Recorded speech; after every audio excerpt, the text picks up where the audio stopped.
За сайн бацгаана уу. Би Гялгарууд хуунцаар дахин боловсруулдаг сан аргуу компани дээр ирсэн байна. За миний энэ сууж байгаа санал хардаа энийг Гялгар утаар хийсэн гэж боддоо. Энэ Гялгар утаар хийсэн байхгүй юу? За Гялгар ут ер нь бол маш аюултай. Хөрсөнд бол одоо дээдл нь бараг 1000 жил 500 жил хадгалагддаг гэсэн ийм тоос өглөө байдаг шүү дээ. Тэгэхээр тийм амар бүтээгдэхүүнийг бүгднгийн нийлүүлээд ийм сандал хийчин гэхээр ямар бат бөх бүтээгдэхүүн болох нь вэ гэдг нь бол ойлгомжтой. За тэгчээ сууж нэг Гялгар нэг сандлыг өстэй 80-аас 120 хил Гялгар утаар хийдэг гэж байна тий.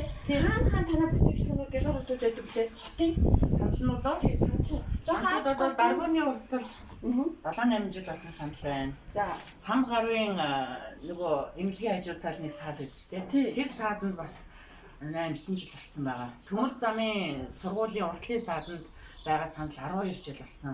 Хоох тийм үү тий. Ааха. Тэгэхээр ч одоо нүуник урд мурдаас баахан маш үнэтэй сандал аваад тэр нь тэгээд одоо хавран тавиал намар нэвтрдэг ийм эргэлттэй байснаас уг нь болоод энэ сан оргуу компаниасаа нийслэл нь байна уу эсвэл нөгөө нэг томоохон компаниуд нь байна уу тогтчлтын журмаар энэ одоо Гялгарууд хунцраар хийсэн сандлыг нь худалдаж аваад авах юм бол хин хиндэл дэмтэй юм да тий байгальтай ээлтэй нийгмийн хариуцлагын хүрээнд хийх хамгийн том богор одоо бодит ажил гэж хэлж болохоор үзэмжин ч гэсэн гоё ягаад гэвэл энэ хараа ерөөсөө муухай ам алга дан Гялгаруудыг хайлуулж хийсэн гэж бодохоор би л бас үнэхээр бахар бүгдээр энэнчиг тийм бүгд хаяг.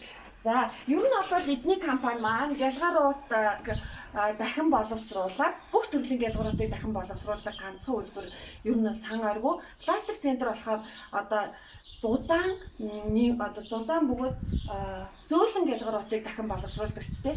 Харин энэ сан оргийнхан болохоор хатуу зөөлөн бүх төрлийн Гялгаруудыг дахин боловсруулдаг. Нийтдээ 10 гаруй төрлийн бүтээгдэхүүнүүд хийдэм байна. Энд болохоор хийдэг бүтээгдэхүүнүүд нэг багхгүй юу гэж хэлсэн. Одоо ингээд тараншааны тагнууд хотгийн таг гэсэн үг шүү дээ. Тэгээ энэ болохоор ч хуучны нөгөө юун дээр тавьдаг нөгөө ширмэн дээр тавьдаг зүгээр таг нь тараншааны таг гэсэн үг. Тэгээд тэр дугууны юу энэ тий. Наад чи нөгөө нэг том оюутлогоо том машины дугууны юу. Тэгээ энэ болохоор ч хурц харуулагч. Хурц. Тэгээ өнгө өнгөөр ингээд бодчихдээ. За. Ингээд залгаад ингээд боолоо. Энэ болохоор чинь замын боржуур. Энэ замын боржуурын бизнес манайд мөн хийгддэг тий. Өстой намран тавиал тэгэл олноод үүрээ даа. дараа жил нүүрээ даалгавал тэгээ энэ үүрхгүй л дээ угаасаа Гялгар утаар хийсэн бүтээгдэхүүн гэхээр ойлгомжтой. Тэгэхээр энийг одоо тэр үнэхээр нийслэлийн удирдлагууд төр зэсгээс бодлогоор дэмждэгсэн бол энэ бол хамгийн буянтай бизнес гэж хэлж болохоор байна. Гэхдээ эдний компанитай ер нь бол олон улсын байгууллагууд оюутлага компаниуд бол нэлээд хамтарч ажилладаг юм байна л да. Өөрсдөө дахин боловсруулагддаг Гялгарууд хуунцаа эдний компани тодорхой хэмжээнд өгөөд тэгээд энэ бараа бүтээгдэхүүнийг нэргээд арай өнгөлттэй үнээр худалдаж авдаг гэсэн. Ер нь олон улсын байгууллага чинь яаж байгальтай ээлтэй амьдрах уу, хог хаягдл баг гаргах уу гэдэг ер нь дэлхийн шиг энэ чиглэл явж байгаа шүү дээ. Тийм учраас тэдний концепц ч гэсэн тийм байдаг болтой юм. Одоо энэ том машины эвүүр өдрийг бол бүгднийг нь оюутлага компани захиалж хийж авд юм байна. Тэгээд өөр бас одоо саралчин хашаанд хайсан хашаа. Тэгээд шонгод одоо ерөөсөө нарийнаас бүдүү хүртэл яв. Өөр хийгээд өргөлжин гэж хоёр янзаар бүх төрлөөр хийх. Бүх төрлөөр хүмүүс яг ямар хөө хашаанда банц хадах уу, тор татах уу гэдгээр яагаад сонголтоо өөрсдөө ирээд хийгээл авчихсан. За тэгээд эдгээр бүтээгдэхүүнүүд маань хамгийн гол нь амар үнэтэй биш штэ тий. Хаях гэж байсан тэр хогийг чинь дахин боловсруулад ийм гой бүтээгдэхүүн хийсэн гэсэн үг. Зөвхөн энэ сандал гэхэд хэдээр зарагдтыг 150 гэсэн үг. 150-аар тэгээд одоо 10 хэдэн жил байж байгаа сандал худалдаж авна гэдэг бол бизнес эрхлэгчдийн хувьд бол өстой хангалттай гэж ойлгоод шүү дээ. За энэ битээр сан оргуу компани маань 10 гаруй төрлийн бүтээгдэхүүнийг Гялгаруудыг дахин боловсруулад хайлуулад хийж байна. Өнгөрсөн удаад манай Гялгаруудгүй Монгол хөдөлгөөн хоггүй Монгол төрийн бус байгууллагаас зарим газруудтайгаа нийлж агаад тэгээд нөө ангилдаг хүмүүстэйгээ хамтарч агаад дахир авах явуулын станц гэж хийсэн шүү дээ. Тэгээд тэднээс авсан Гялгар уутнууд одоо хүртэл энд байна.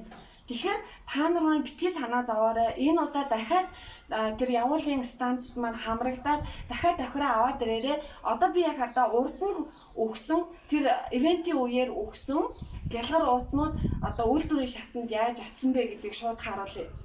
Энэ нөгөө нэг урд нь бидний тушаасан буюу давхраа цуглуулсан тийм үү? Тэгээд давхраа цуглуулсан хүмүүсийн өгсөн гялгар уутнууд юм байна шүү дээ. Одоо ингээд дуусч байгаа гинэ. одоо ингэ дуусч байгаа. Тий, иргэдэд шууд авч байгаа болохоор ийм гоё цэвэрхэн ирдэг.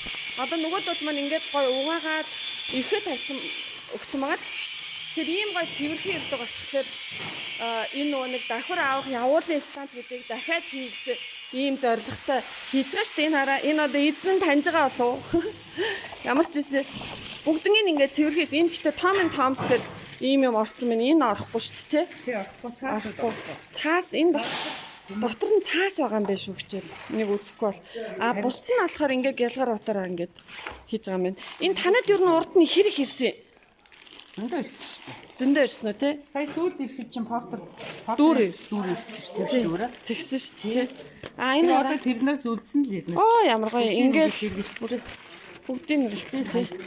Ингээд та бүгдийн маань илгээсэн гялгар уутнууд ганцхан ч хөрсөнд хаягдаагүй бүгд ингээд бүтээгдэхүүн болсон шүү.